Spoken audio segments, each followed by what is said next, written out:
மரத்துல இருந்து நம்ம அத்திப்பழத்த பறிச்சு சாப்பிட்டா என்ன டேஸ்ட் இருக்குமோ, அதே டேஸ்ட்ல அப்படியே இருக்கு இந்த அத்திப்பழம் அப்படின்னு நெறைய நண்பர்கள் ரிவ்யூ வந்து குடுத்துருக்காங்க. நம்மகிட்ட இந்த ஜம்போ அத்திப்பழம் வாங்கி சாப்பிட்ட நண்பர்கள் இருந்தீங்க அப்படின்னா, உங்களோட கருத்தையும் கமெண்ட் பாக்ஸ்ல தெரிவிங்க.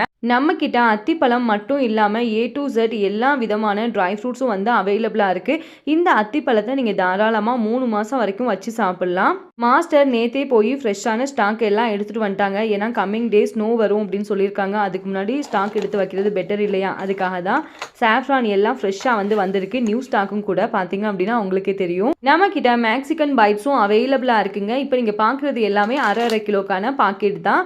உங்களுக்கும் வேணும் அப்படின்னா ஸ்க்ரீனில் தெரிகிற வாட்ஸ்அப் நம்பரை கான்டாக்ட் பண்ணுங்க. ஹிமாலயன் மலை பகுதிகளில் ஆர்கானிக்காக விளையக்கூடிய ஹிமாலயன் கார்லிக்கும் நம்மக்கிட்ட அவைலபிளாக இருக்குது. குங்குமப்பூ சாக்லேட் கேள்விப்பட்டிருக்கீங்களா?